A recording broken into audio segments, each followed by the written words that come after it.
오늘도 주님 앞에 이렇게 건강한 모습으로 나와 예배드릴 수 있도록 은혜 주시니 다시 한번 감사를 드립니다. 병고와 질고와 원치 않는 고통 속에 있는 우리 이웃들을 기억해 주시고, 우리 하나님의 치료의 손, 권능의 손으로 모든 병고와 질고에 놓여 있는 저들을 일으켜 주시고 깨끗게 하시고 온전케 하옵소서. 오늘도 주님 앞에 나와서 우리 함께 이 나라 이 민족을 위해서 기도합니다. 아버지 하나님이여, 이 나라를 지키기 위해서 사나한 국군 장병들과 애국 지사들과 참으로 이름 모를 용사들을 위해서 기도합니다. 주여, 저희들 이 나라를 강성한 나라, 우리 하나님이 보호하시는 나라, 열방 앞에 빛을 드러내는 복된 나라로 세워나갈 수 있도록 힘 주시고 은혜 주시옵소서. 부족한 종 말씀을 가지고 서사오니 말씀을 통해서 함께 은혜 받는 복된 시간 되게 하옵소서. 예수 그리스도의 이름으로 비옵나이다. 아멘. 네, 오늘 읽은 말씀 가운데 53절에 너는 내가 내 아버지께 52절입니다. 이에 예수께서 이르시되 내 칼을 도로 칼집에 꽂으라. 칼을 가지는 자는 다 칼로 망하느니라. 네, 저는 현충일을 이렇게 즈음해서 정말 전쟁은 없어야 됩니다. 전쟁은 많은 사람을 슬프게 만들고 불행하게 만듭니다. 우리 역사가 시작된 이후에 얼마나 많은 전쟁들이 우리 인류 역사의 무대에 이 전쟁이 쉴 날이 없었어요. 모든 사람이 죄를 범하였음에 하나님의 영광에 이르지 못한 우리 인생들은 욕심으로 인해서 끊임없이 남의 밥에 콩이 더 크게 보인다고 그저 남의 것을 뺏으려고 하는 욕심 때문에, 과거의 전쟁은 땅 뺏기 전쟁입니다. 영토 확장의 야욕을 가지고 어떻게든지 더 강해지려고, 어떻게든지 더 많은 이익을 얻으려고, 군림하려고, 이렇게 우리 인류는 전쟁의 소용돌이 속에서 헤어나지 못하고 있습니다. 지금 북한이 핵을 다 만들었다고 큰 소리를 치고 미사일을 쏴대고 하다가 자기네보다 훨씬 더 화력이 막강한 미국과 일본과 우리 한국이 동시에 군사작전을 벌이면서 스텔스기가 평양 상공을 왔다 갔다 하니까 그때서야 겁이 났어요. 여러분, 미국 스텔스기나 미국의 전폭기들은요, 레이더망에 걸리지 않는 전폭기들이 많습니다.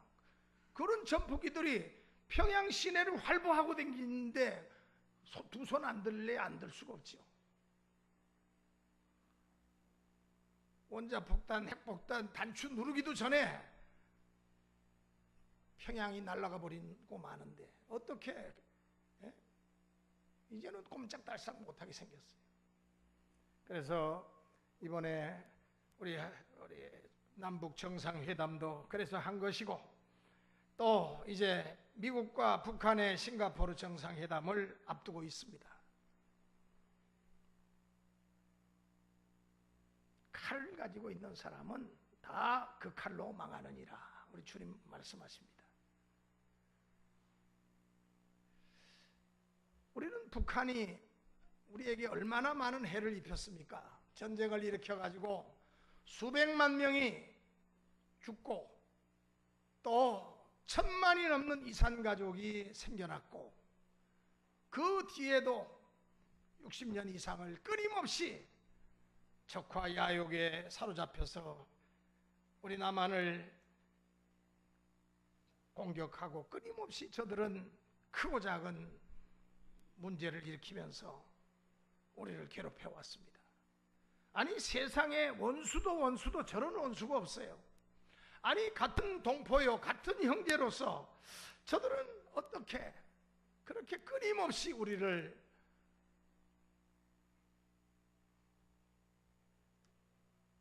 적과 야욕에 사로잡혀서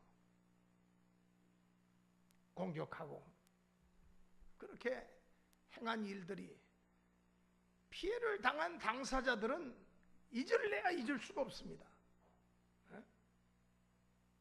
그러나 주님은 원수까지라도 사랑하라고 하셨어요. 우리 사람은 사랑의 대상이지 그렇다고 믿음의 대상은 아닙니다.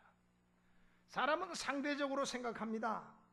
누군가에게 사랑을 줄 때도 내가 나를 사랑할 때 나도 너를 사랑하겠다는 조건을 붙입니다. 한쪽에서는 상대를 짐으로 생각하는데 한쪽에서만 좋아한다면 서로가 행복한 사랑이 성립될 수가 없습니다. 결혼하는 젊은이들도 마찬가지라고 봅니다. 내가 아무리 상대방이 좋아도 상대방이 나를 싫다고 한다면 거기서 그만 내려놔야지. 싫어하는 사람을 억지로 붙잡고 결혼해도 한다면 만약에 결혼했다고 칩시다. 끝내는 불행이 찾아올 수밖에 없어요. 이것은 인간의 사랑이 상대적이기 때문에 그렇습니다. 그러므로 상대적 관계에 있는 우리 인간은 항상 손익계산을 따지고 삽니다. 자신에게 이익이 되면은 따르고 손해가 되거나 별 영향가가 없다고 생각되면은 관계가 유지되지가 않습니다. 한쪽에서 배신을 때리든가 떠나버리든가 아니면은 참으로 불행한 그러한 삶을 살 수밖에 없습니다. 우리 남한은 그동안 북한에 대해서 혼자서 짝사랑을 했던 것 같아요. 얼마나 오랜 세월 동안 우리 남한이 북한을 사랑하고 짝사랑을 해왔습니까? 그 짝사랑을 한 만큼 상대방은 우리를 사랑하지 않고 이용해 먹으려고 드는데 그만큼 우리는 고통을 당해왔어요. 같은 동포로서. 우리는 북한 저 붉은 용의 세력들 지도자들에게 배신감을 우리는 느끼지 않을 수가 없습니다. 그러나 저들이 지금 마지못해서 평화 협상 자리에 나오든 간에 일단 하나님께서는 이 모든 것을 합력해서 선을 이루시기를 기뻐하신다고 했으니까 우리는 기도해야 됩니다. 저들이 정말 진심으로 협상의 무대에 나와서 좋은 결과를 가져온다면 그거는 정말 좋은 일이죠.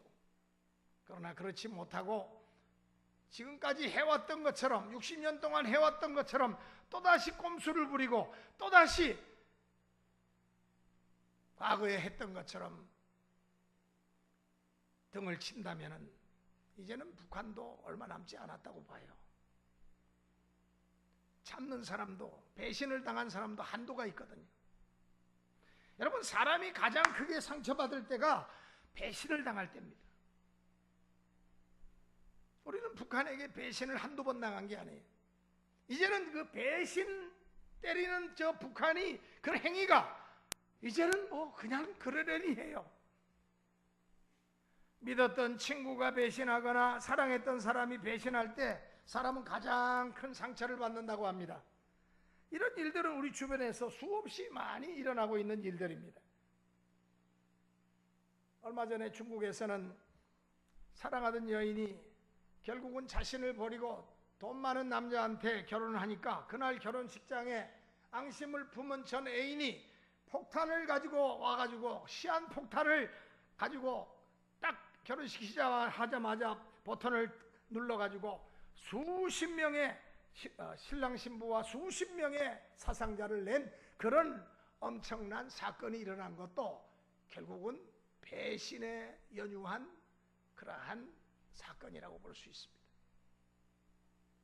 우리는 같은 동포인 저 북한 공산 세력들에게 끊임없는 배신을 당해왔습니다. 오늘 본문 말씀에 주님께서 여기 제자 유다가 주님께 스승에게 정말 하지 못할 짓을 합니다. 배신을 하는 장면이 나옵니다. 유다는 3년 동안이나 주님을 따랐습니다. 돈꾀를 맡을 정도로 신임이 두터웠습니다. 이렇게 신임을 얻으려면 가까이에서 스승을 섬기던 제자가 이렇게 누구보다도 어떤 제자보다도 신임을 얻었던 이 유다가 단돈 30냥에 은 30냥에 스승을 팔아먹었어요. 뭐 돈을 좀 많이 받아가지고 팔았다면 좀 이해가 돼요. 뭐 한 요즘 돈으로 뭐 100만 불, 200만 불을 받았다면 이해가 될 수 있어요. 그 돈 때문에 욕심에 인간이 저럴 수도 있구나. 그런데 고작 은 30.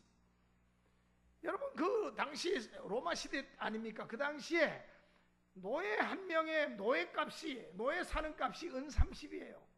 좀 건장한 그런 노예들은 은 50, 은 100까지도 줬다고 그래요. 그런데 은 30, 데나리온으로 따지면 120데나리온, 얼마 안 되는 그 돈을 받고는 스승을 팔아먹은 이 가룟 유다. 여러분, 유다는 예수를 잡으려고 하는 종교 지도자들과 작당해서 일부러 겟세마네 동산에서 내려오시는 예수님에게 이제 야음을 틈타서 다가가서 아직 어두우니까 누가 누군지 모르니까 내가 입 맞추는 그에게 너희들은 그 관심을 가지고 그를 잡으라. 내가 예수에게 입을 맞출 테니까. 그래서 입 맞추면서 인사를 건넵니다. 사전에 내가 입 맞추는 그 사람이 예수니 그를 잡으라고 은밀히 건넸던 것처럼 이렇게 신호입니다. 그래서 이 신호를 알아차린 그들이 예수님을 붙잡자 여기에 격분한 베드로가 칼을 빼서 제사장의 종 말고의 귀를 떨어뜨립니다. 이 얼마나 통쾌한 일입니까? 우리 같으면 야 베드로 잘했어, 역시 베드로야. 그런데 야 왜 귀만 자르냐? 괘씸한 놈들 아예 목을 치지. 아마 그렇게까지 말했을 거예요. 그러나 주님은 오히려 베드로를 향해서 책망을 하시는 말씀을 합니다. 내 칼을 도로 칼집에 꽂으라. 이는 한순간의 혈기나 감정을 가지고는 주님을 따를 수 없다는 말씀입니다. 군중들이 달려들어서 예수를 붙잡고 끌고 갈 때 그토록 충성을 다짐하던 제자들은 다 하나같이 두려움에 떨면서 예수님을 버리고 다 36개 출행랑을 놓고 말았습니다. 바로 이 말씀 속에서 우리는 제자들의 세 가지 모습을 보게 됩니다. 하나는 주님을 배신하는 유다의 모습이고, 또 칼을 빼들었던 베드로의 모습, 그리고 충성을 다짐하던 제자들이 예수님 붙잡히시자마자 주님을 버리고 나 몰라라 하면서 도망치는 그 모습입니다.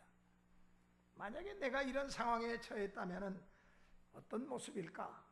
주님을 배신하는 이 세 종류의 모습을 통해서 나의 모습을 발견하고 주님의 십자가를 바라보는 우리 6월달이 되어졌으면 합니다. 우선 유다의 모습을 한번 살펴보도록 하겠습니다. 주님은 유다를 향해서 오늘 이렇게 말씀하십니다.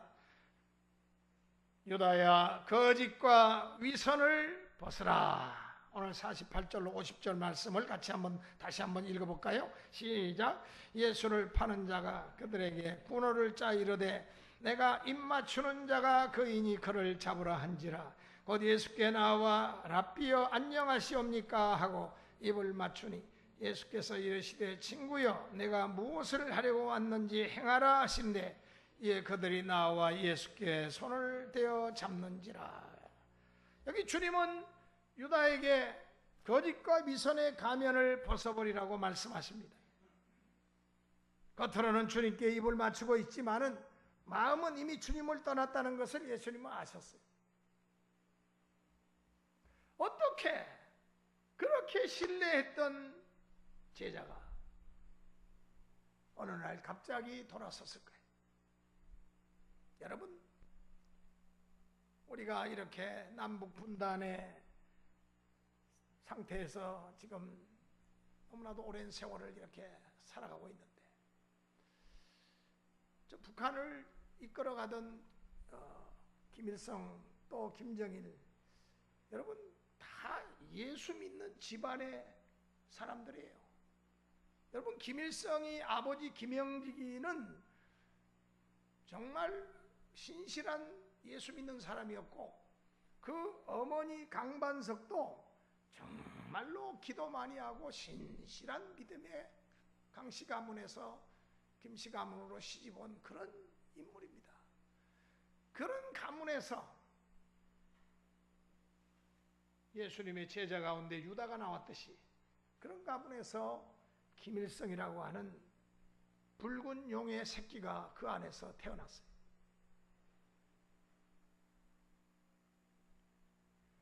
여러분, 주님이 가장 싫어하는 것은 어떤 것입니까? 바로 유다와 같은 이 이중적인 모습이에요. 주님께서 책망하셨던 자들은 모두가 죄인이기 때문에 그 당시 죄인으로 여기던 세리 장녀들이 아니었습니다. 오히려 겉으로는 율법을 잘 지키는 종교 지도자들, 바리새인들, 서기관들, 그들이었어요. 아니, 오히려 신앙생활을 잘하는 저들이 자칫 잘못하면 예수님의 대적이 될 수가 있다는 것입니다. 예수님께서는 이들의 이중적인 삶을 무섭게 책망하십니다. 외식하는 바리새인아, 너희 속은 회칠한 무덤 같도다고 말씀하십니다. 여러분, 지킬 박사와 하이드라고 하는 책은 널리 알려진 책인데, 이 책 속에서 저자가 물론 꿈속에서 어떤 모티브를 얻었다고 그래요. 꿈속에서 자신의 그 이중적인 모습에 내 속에 이런 모습이 있구나, 그런 꿈을 통해 가지고 그가 영감을 얻어서 쓴 책이 유명한 고전이 된 지킬 박사와 하이드란 책인데, 이 지킬 박사, 그 책 속에서 지킬 박사는 낮에는 선한 사람입니다. 고통받는 사람들을 치료해주고 그 사람들에게 인정을 베풀고 사랑과 자비를 나타내는 정말로 잘 불쌍한 사람들을 도와주는 그런 인물입니다. 그런데 밤만 되면은 180도로 돌변해요.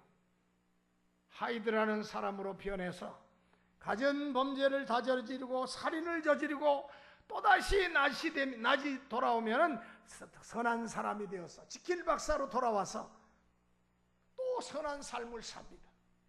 그러다가 다시 밤이 되면은 또다시 살인을 저지르고 간음을 저지르고 온갖 못된 짓을 하면서 악을 행합니다. 여기 지킬 박사와 하이드는 두 사람이 아니라 두 사람의 모습을 가진 한 사람입니다. 이렇게 이중 생활을 하면서도 주인공은 자신이 그렇다는 것을 전혀 알지 못해요. 이게 얼마나 무서운 일입니까? 이 작품은 지킬 박사와 하이드라는 두 가지 인격의 한 인물을 통해서 오늘 우리 현대인들이 가지고 있는 이중성을 신랄하게 고발하고 있는 그런 작품입니다. 가룟 유다가 바로 이런 거짓되고 위선적인 가면을 쓴 사람이었어요. 그는 주님과 입 맞추면서 마음은 주님께로 이미 떠나 있었습니다. 그는 예수님께 거짓되고 위선된 사랑을 고백합니다. 그러나 주님은 이미 유다의 마음을 알고 계셨어요. 위선의 믿음을 가져서는 절대 하나님과 교제가 불가능합니다. 위선적인 기도는 하나님 앞에 상달이 될 수가 없습니다. 바리새인들의 기도를 보면 잘 알 수가 있습니다. 그래서 주님은 바리새인들처럼 자신들의 의로움만을 드러내는 교만하고 정직하지 않는 기도를 듣지 않으신다고 말씀하십니다. 위선의 사랑은 행복을 파괴합니다. 유다는 겉으로는 주님께 입을 맞추고 있지만 다시 주님께로 돌아올 수 없는 길을 가고 있었다는 사실입니다. 우리 신앙은 바로 이런 거짓의 가면을 벗어버리는 것입니다.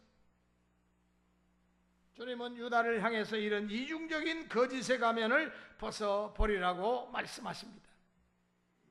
오늘 주님이 우리에게 원하시는 것이 무엇입니까? 그것은 바로 진실함, 백부장 같은 진실한 믿음, 가나안 여인 같은 진실한 믿음, 그 믿음을 우리 주님께서는 칭찬하셨습니다. 옥합을 깨뜨려서 주님 발 아래 그 향유를 부으면서도 말없이 눈물을 흘리던 마리아와 같은 진실한 사랑을 주님은 원하고 계십니다.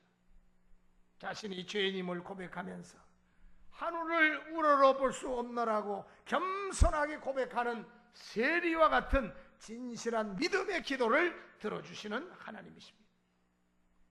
2달란트, 5달란트 받은 종들처럼 주인이 있든 없든 상관없이 겸손하게 자신에게 맡겨진 달란트, 그 달란트를 위해서 충성을 다했던 자들을 칭찬해 주시면서 저들에게 보상을 해 주십니다. 우리 신앙 안에서 빠지기 쉬운 유혹이 바로 위선입니다.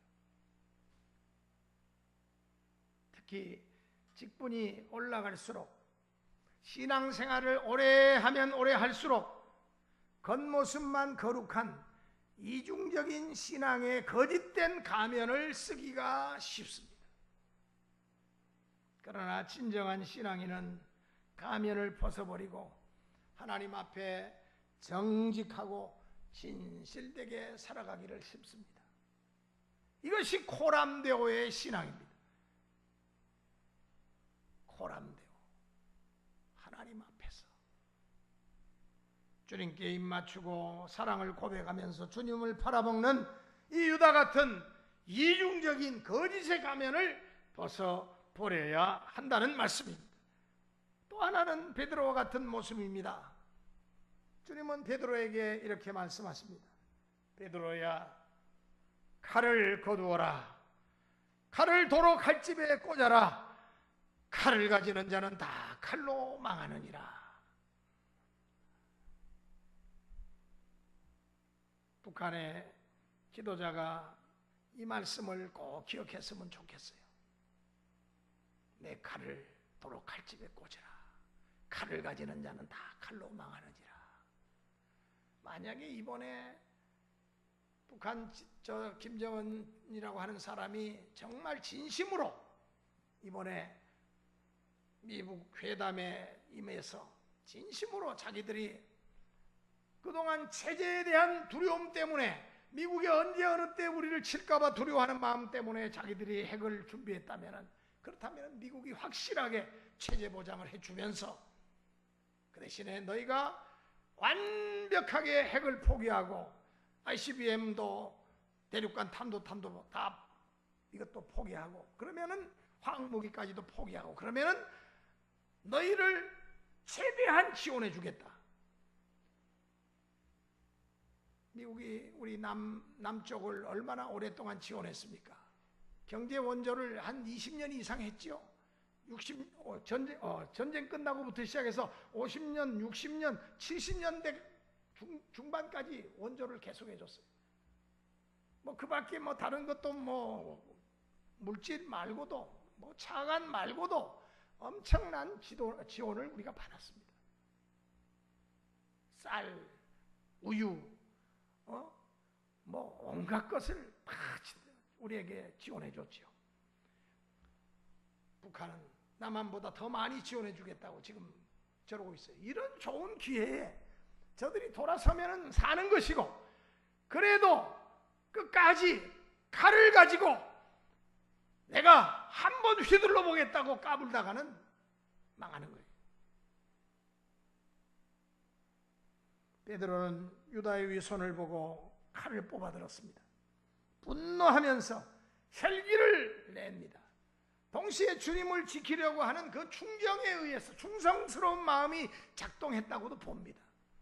결국 그는 주님을 잡으러 온 그 대제사장의 그 종 말고라고 하는 자가 그 말고라고 하는 자의 그 그를 죽이려고 칼을 내리쳤는데 그가 싹 피하는 바람에 귀가 잘렸어요. 그러나 주님은 떨어진 말고의 귀를 붙여주시면서 자신을 보호하려던 베드로를 칭찬하지 않고 오히려 책망하십니다. 칼을 도로 칼집에 꽂으라. 칼을 가지는 자는 다 칼로 망하느니라. 여러분, 이 말씀은 진리입니다. 칼을 가지고 뭔가 해보려고 하는 자는 그 칼로 망하게 돼 있어요.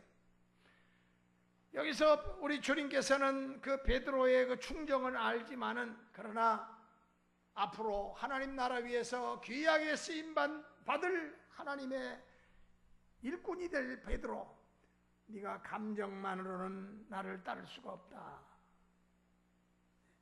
물론 베드로가 칼을 뽑아든 의분에 의한 행동은 우리가 이해는 돼요. 또한 주님을 사랑하는 충정에서 나온 그 행동은 우리가 이해는 됩니다. 그러나 이것은 신앙인의 방법은 결코 아닙니다. 순간적인 기쁨이나 감정이나 혈기로 주님을 따를 수가 없어요. 남미 콜롬비아에서 예전에 70년대에 천주교 캐톨릭 사제들이, 반군이 엄청나게 정부군하고 치열하게 전쟁을 하는데 반군 입장에 섰어요. 정부군이 기득권을 가지고 그 악을 행하는 정부 기득권 세력들과 싸우는 가운데 말로 해서는 안 되니까 천주교 사제들이 다 총을 들었어요. 그리고는 반군이 돼가지고 콜롬비아 정부군들하고 싸웁니다. 여기서 해방신학이 나왔어요. 말로 안 될 때는 총칼을 가지고 싸워야 된다. 그거는 공산주의 원리죠.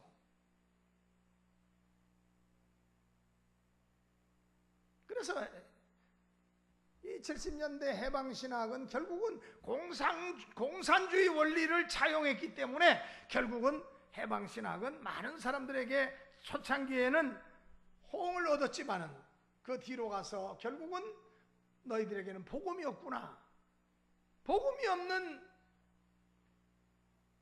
싸움은 그것은 온전한 싸움이야. 우린 영적 싸움을 싸우는데 그들은 WCC에서 지원해주는 그 성도들의 헌금을 가지고 총을 구입하고 다이너마이트를 구입하고 수리탄을 구입하는 그 돈으로 헌금을 사용해가지고 반군에게 그 무기를 공급하고 자기들도 반군 전사가 돼가지고 정부군과 싸우는 이러한 모습은 절대로 이것은 기독교인의 모습이 아닙니다.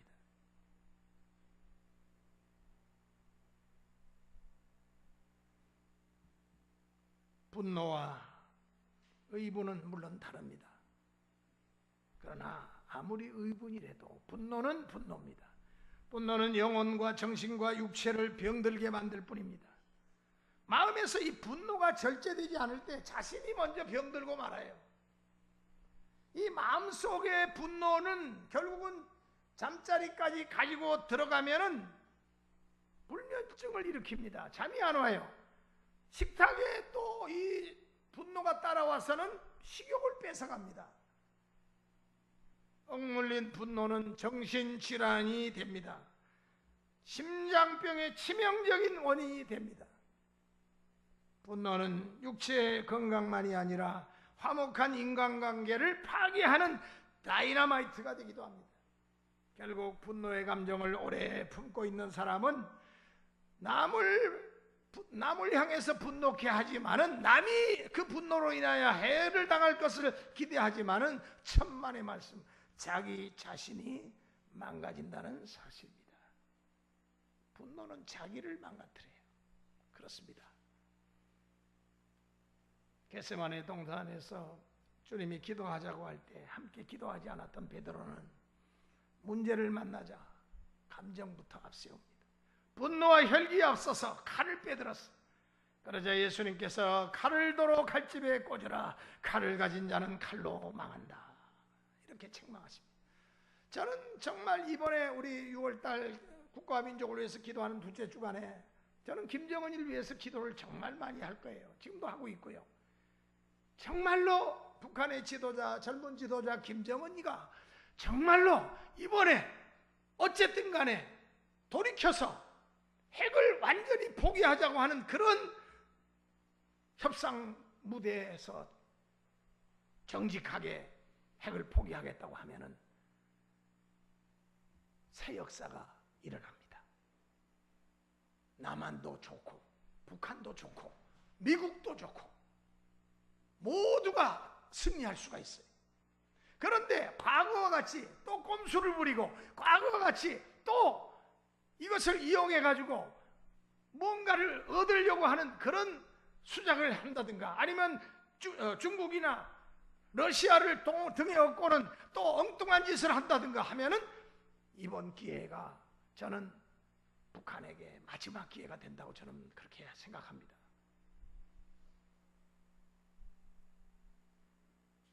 칼을 도로 칼집에 꽂으라. 칼을 가진 자는 칼로 망한다. 이 말씀, 이렇게 베드로를 책망하신 말씀, 여러분의 모습은 어떻습니까? 하나님의 일을 하면서 기도는 하지 않고 감정과 혈기와 분쟁으로 주님을 따르고 있지는 않습니까? 무엇보다도 기도가 앞서야 됩니다. 기도하지 않으면 베드로처럼 칼부터 뽑게 됩니다. 그러나 칼로 주님을 따를 수 있는 것이 아니에요. 남미의 콜롬비아의 그 가톨릭 사제들이 생각을 잘못한 겁니다. 아무리 어렵고 힘들고 극한 상황에 자신들이 처해 있다고 해도 총을 들고 같이 싸우는 건 그건 아니에요.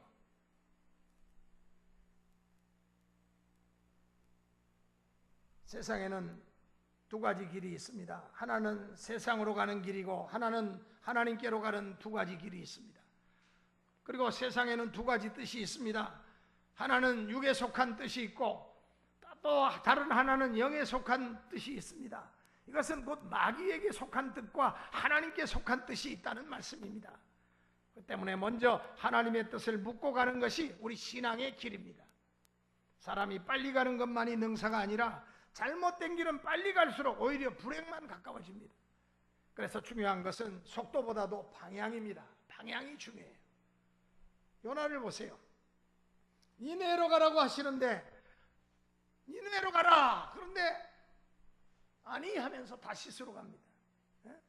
결국은 다시스로 가다가 풍랑을 만나서 죽을 고비를 넘기게 되자 결국은 하나님의 기회가 찾아오니까 회개하고 돌아왔어요.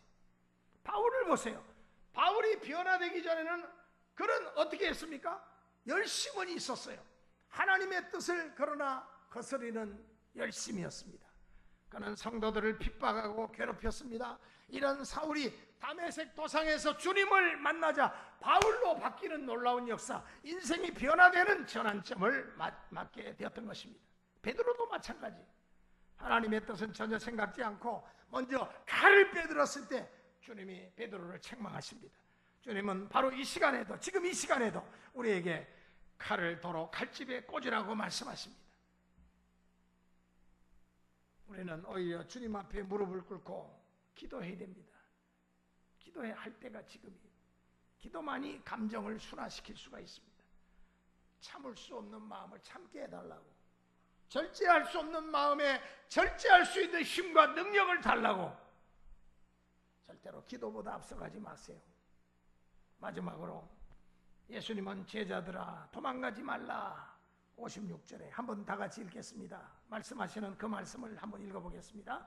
그러나 이렇게 된 것은 다 선지자들의 글을 이루려 함이니라 하시더라. 이에 제자들이 다 예수를 버리고 도망하니라. 그토록 충성을 다짐했건만 그렇게도 제자들은 쉽게 변질될 수 있었을까요? 어떻게 그렇게 쉽게 변질될 수 있습니까? 여러분, 변화와 변질은 다른 겁니다. 무엇이 어떻게 다릅니까? 변화는 본질로 돌아가는 것이 변합니다.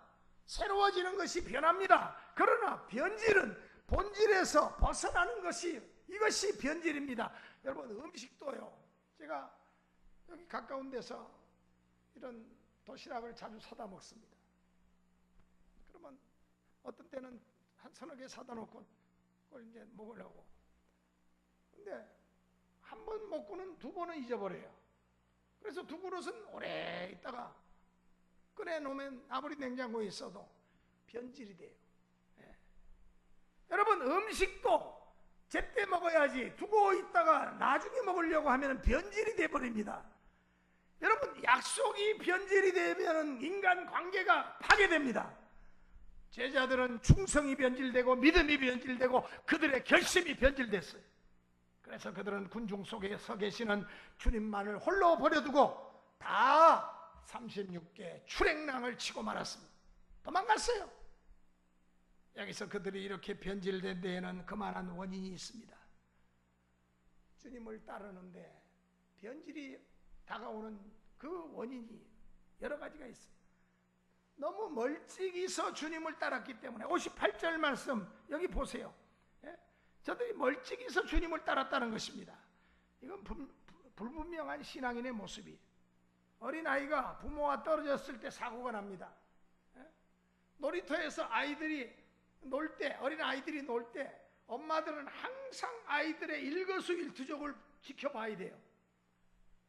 미국 같은 나라에서는 아이들이 이렇게 놀이터에서 노는데 엄마가 만약에 그걸 주시하지 않고 있다가 아이가 다치면은 그거는 부모 책임입니다. 그러니까 부모는, 어머니는 한순간도 시선이 아이에서 떨어져서는 안 돼요. 아이들은 놀아라고 엄마들끼리 모여가지고 뭐 하하호호 하면서 이야기를 하고 아이들을 다쳐도 난 몰라, 이건 아니에요. 너무 멀리서 따라갔어요. 가지가 줄기에서 떨어지면 열매를 맺을 수 없습니다. 마찬가지로 우리는 주님과 떨어져 있을 때 마귀가 틈타고 들어와서 시험이 찾아옵니다. 주님보다 앞서가면 교만해지고 뒤에 서면은 주님을 놓치기 쉽습니다. 주님 곁에서 주님의 손을 잡고 동행하는 우리의 삶이, 신앙의 삶이 되어야 되겠습니다. 길을 가면서도 주님을 생각하고 일을 하면서도 주님을 생각하고 마음도 행동도 늘 주님과 동행하는 그런 삶을 살기 위해서 우리가 노력해야 됩니다. 그런데 제자들은 주님을 멀찍이서 따라갔다 그랬어요. 그러자 어떻게 됐습니까? 위기가 닥치니까 모두 다 뺑소니를 쳤어요. 주님을 버리고 다 도망쳤다 그랬습니다. 여기 도망가는 제자들은 오순절 전에 제자들의 모습입니다. 오순절 은혜를 통과하기 전에 제자들은 이렇게 넘어짐의 반복이었어요.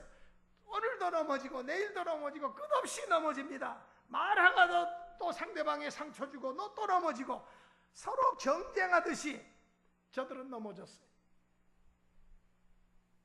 그렇게 주님 앞에 충성을 다짐했건만 위기 앞에서는 주님만 남겨두고 모두 다 뺑소니 쳤습니다.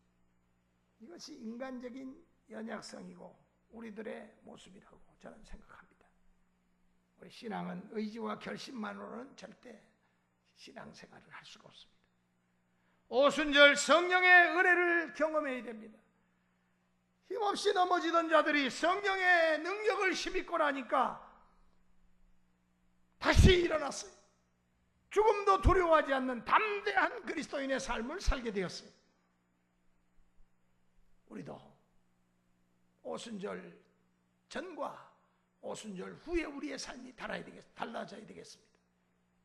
사랑하는 성도 여러분, 오늘 살펴본 제자들의 이 세 가지 모습 중에서 나는 어떤 모습에 해당되는지, 물욕의 눈이 어두워서 방향을 잃은 모습이 우리 현대판 유다와 같지는 않은지, 주의 일을 한다고 하면서 기도하지 않고 내 힘과 내 의지로 하다가 마음에 들지 않는 일들이 생기니까 칼이나 빼드는 베드로의 모습은 아닌지, 위기가 닥치자 주님을 버리고 나 몰라라 하면서 나 혼자 살겠다고 모두 다 뺑소니 치는 그러한 연약한 제자들의 모습이 우리의 모습은 아닌지, 주님을 따르는 일만큼은 의지와 결심과 감정만으로는 안 됩니다.